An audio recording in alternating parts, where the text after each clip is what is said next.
ধরে নেওয়া যাক একটি হিন্দু ছেলে এবং একটি মুসলমান মেয়ে বিয়ে না করে একসঙ্গে লিভ টুগেদার করছে।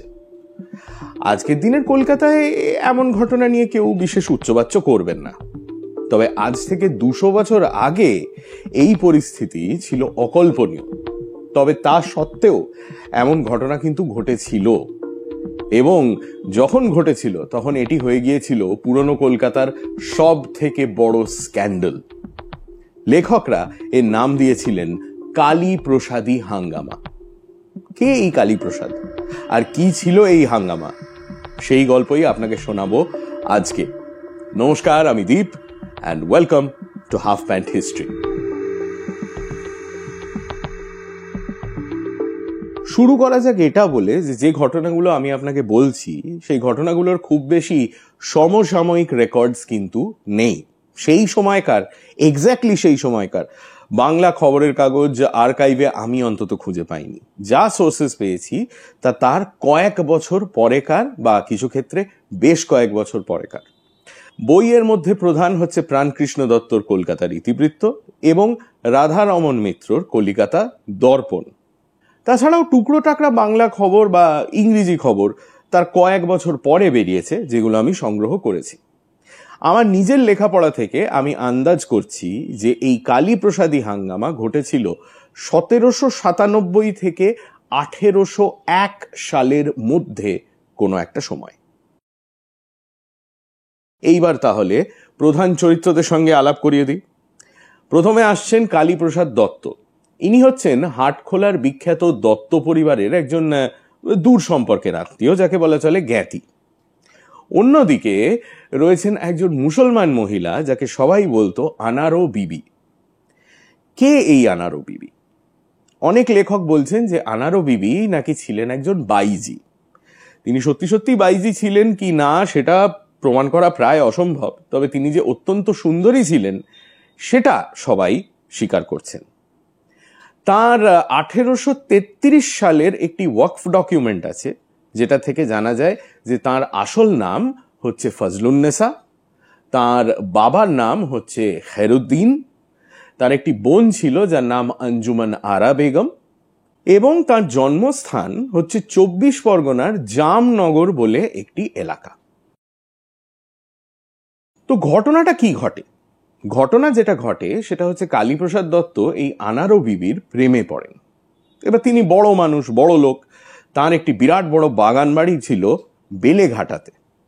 সেই বেলেঘাটাতে উনি এই আনারো বিবিকে নিয়ে এসে রাখেন এবং নিজে তার সঙ্গে থাকা শুরু করেন। এত দূর অবধিও মেনে নেওয়া যেত, কিন্তু তারপর জানা গেল যে কালীপ্রসাদ দত্ত নাকি হিন্দু ধর্ম ত্যাগ করে দিয়েছেন আনারো বিবির সঙ্গে থাকার জন্য। তিনি নাকি ইসলাম ধর্ম গ্রহণ করেছেন, মুসলমান হয়ে গেছেন। সমাজে চতুর্দিকে ছিছি পড়ে গেল, লেখালেখি শুরু হলো এই নিয়ে, এমনকি একটা গানও লিখে ফেলা হলো যার নাম গেল গেল হিন্দুয়ানি। তার কয়েক বছর পরে একটি ইংরেজি লেখা আমি খুঁজে পাই, যেখানে লেখা হয়েছিল যে কালীপ্রসাদ নাকি had adopted Muslim modes of dress and diet. এবার মুসলিম ডায়েট তো আমি বুঝতে পারছি, নিশ্চয়ই গরু খেতেন। মুসলিম ড্রেসটা আমার ঠিক মাথায় ঢুকলো না। শুধু কি টুপি পরতেন মাথায়? তাতে আমার মায়ের সঙ্গে আলোচনা করতে মা সঙ্গে সঙ্গে বললেন যে হ্যাঁ, নিশ্চয়ই পাজামা পরা শুরু করেছিল। তখন আমার খেয়াল হলো, আমাদের যখন স্কুলে প্রাচীন ভারতের ব্যাপারে পড়ানো হতো তখন বলা হতো যে ভারতীয়রা পরতো আনস্টিচড ক্লথ। মেয়েদের ক্ষেত্রে শাড়ি, ব্লাউজ টাউজের তখন গল্প নেই, ছেলেদের ক্ষেত্রে ধুতি আর গায়ে চাদর। কাজেই এই পাজামা পরার চলনটা এটা কিন্তু মুসলমানদের সঙ্গেই ভারতবর্ষে এসেছে। তো সে যাই হোক, উনি ধর্মত্যাগ করেছেন, আনারো বিবির সঙ্গে থাকছেন, পাজামা পরছেন, গরু খাচ্ছেন, আরো কি কি করছেন আপনিই কল্পনা করুন। কিন্তু সমস্যাটা হচ্ছে, ধর্মত্যাগটা তো করেছেন কালীপ্রসাদ, তার গোটা পরিবার তো ধর্মত্যাগ করেনি। এবার প্রকৃতির নিয়মেই কালীপ্রসাদের মা একদিন মারা গেলেন। মা মারা গেলেন মানে মায়ের শ্রাদ্ধ করতে হবে, শ্রাদ্ধ করতে হবে মানে ব্রাহ্মণের প্রয়োজন। কিন্তু এইখানে এলো দ্বিতীয় সমস্যা। 22 নভেম্বর 1797 সালে শোভাবাজার রাজবাড়ির রাজা নবকৃষ্ণ দেব মারা যান। এবার শোভাবাজার রাজবাড়ি কিভাবে শুরু হয়েছিল, তাদের কত অর্থ, কত প্রতিপত্তি ছিল, সেসব আমি এই ভিডিওতে বলছি না। তবে নবকৃষ্ণ মারা যাওয়ার পর পরিবারের হেড যিনি হলেন তার নাম হচ্ছে রাধাকান্ত দেব। এবার শোভাবাজার রাজবাড়ি কিন্তু ছিল বেশ কনজারভেটিভ, গোঁড়া হিন্দু পরিবার। আর তখনকার দিনে ব্রাহ্মণদের তো চলতো দানে, তো এরকম বড় বড় পরিবারদের থেকেই তারা দানের অর্থ পেতেন। আর যে যেখান থেকে দান পেত তার সেইখানে হয়ে যেত টিকি বাঁধা, মানে সেই পরিবার যা বলবে তোমায় তাই করতে হবে। তারা যদি বলে তুমি অমুক কাজটা করবে না, তাহলে আপনি কিছুতেই সেটা করতে পারবেন না, কারণ তাহলে আপনি আর দানটা পাবেন না। তো যখন কালীপ্রসাদের মা মারা গেলেন এবং কালীপ্রসাদ বললেন তিনি শ্রাদ্ধ করবেন, রাধাকান্ত দেব ঘোষণা করে দিলেন যে খবরদার, কোনো ব্রাহ্মণ ওই বিধর্মীর মায়ের শ্রাদ্ধে যাবে না। ব্যাস, কালীপ্রসাদ তো পড়লেন হ্যাঁসাদে। কি করা যায়? কালীপ্রসাদ অ্যাপ্রোচ করলেন বিখ্যাত ব্যবসায়ী রামদুলাল সরকারকে। রামদুলাল সরকার ততদিনে ফুলে ফেপে কোটিপতি, কিন্তু তিনি তার ক্যারিয়ার শুরু করেছিলেন এই হাটখোলা দত্ত বাড়ি থেকেই। ইনফ্যাক্ট হাটখোলা দত্ত বাড়িতে রামদুলাল সরকারের মা রাঁধুনির কাজ করতেন। কাজেই যে পরিবার তাকে আশ্রয় দিয়েছে এবং তাকে এত সুযোগ দিয়েছে, সেই পরিবারের একজন জ্ঞাতি তার কাছে সাহায্য চাইতে এসেছে, তিনি তো কিছুতেই না বলবেন না। তিনি লাগালেন বুদ্ধি। ভেবে দেখুন, আপনার একজন সুপার পাওয়ারের সঙ্গে ঝামেলা হয়েছে, আপনি কোথায় যাবেন? অন্য সুপার পাওয়ারের কাছে। মানে কোল্ড ওয়ারের সময় আপনার যদি আমেরিকার সঙ্গে ঝামেলা হয়, তাহলে আপনি যাবেন সোভিয়েত ইউনিয়নের কাছে, তাই তো? রামদুলাল সরকার ঠিক এই ফন্দিটি করলেন। সমস্যাটা যদি হয় শোভাবাজার রাজবাড়ির সঙ্গে, তাহলে যেতে হবে বেহালার সাবর্ণ রায়চৌধুরী পরিবারের কাছে। সাবর্ণ রায়চৌধুরী পরিবারের তখন যিনি হেড ছিলেন তার নাম ছিল সন্তোষ রায়চৌধুরী। তিনি কালীপ্রসাদকে অ্যাসিওর করলেন যে তারা যে সমস্ত ব্রাহ্মণদের দান দেন সেই সমস্ত ব্রাহ্মণদের নিয়ে উনি ওর মায়ের শ্রাদ্ধে আসবেন, অনুষ্ঠানে কোনো অসুবিধে হবে না। তো মহা ধুমধামে কালীপ্রসাদের মায়ের শ্রাদ্ধ হলো। তিনি ধর্ম ত্যাগ করে থাকলেও মায়ের শ্রাদ্ধ তো একটা ইমোশনাল ব্যাপার। এবার শ্রাদ্ধের শেষে ব্রাহ্মণ বিদায়ের ব্যাপার আছে, সেখানে একটা দান দিতে হয়। সেই যুগে কালীপ্রসাদ 25,000 টাকা দান দিতে চেয়েছিলেন, কিন্তু ব্রাহ্মণরা এইবার বেঁকে বসে। তারা বলে, দেখুন, আপনার মায়ের শ্রাদ্ধ, সেখানে আমরা এসেছি, আমরা আশীর্বাদ করেছি, এত দূর অবধি ঠিক আছে, কিন্তু এই বিপুল পরিমাণ অর্থ যদি আমরা আপনার কাছ থেকে নিই, তাহলে লোকে বলবে যে আমরা ঘুষ নিয়ে একজন বিধর্মীর বাড়িতে গিয়ে এই সমস্ত কাজ করে এসেছি। কাজেই এই টাকাটা আমরা নিতে পারবো না। কিন্তু তার একটা অল্টারনেট উপায়ও তারা বলে দেয়।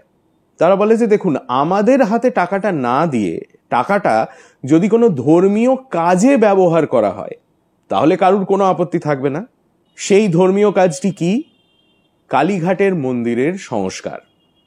কালীঘাটের মন্দিরের বর্তমান যে স্ট্রাকচারটা আপনি দেখেন, সেই স্ট্রাকচারের কনস্ট্রাকশন শুরু হয়েছিল 1801 সালে এবং সেটি শুরু হয়েছিল সাবর্ণ রায়চৌধুরী পরিবারের তত্ত্বাবধানে। খরচ নাকি হয়েছিল 30,000 টাকা এবং তার মধ্যে থেকে 25,000 এসেছিল কালীপ্রসাদ দত্তর দানের টাকা থেকে। 5ই এপ্রিল 1834 সালের সমাচার দর্পণ খবরের কাগজে একটি খবরে এক ভদ্রলোকের উল্লেখ আছে।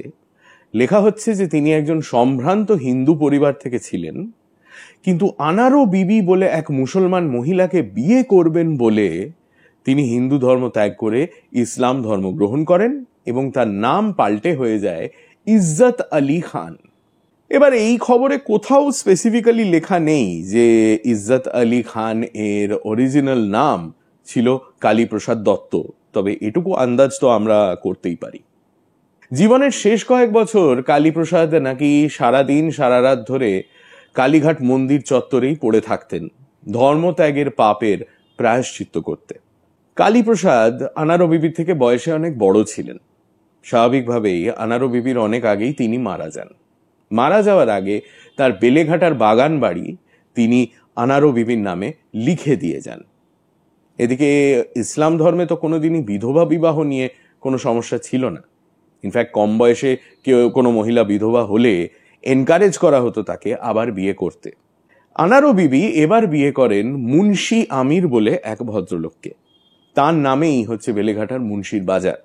1833 সালে কলকাতার বেনিয়াপুকুর বা বেনেপুকুর এলাকায় এই আনারো বিবি তৈরি করেন একটি বিরাট বড় ইমামবাড়া, যেটা আজও রয়েছে। আর সেই ইমামবাড়ার ভেতরেই রয়েছে এই আনারো বিবির কবর। কিন্তু কালীপ্রসাদের বাগান বাড়ির কি হলো?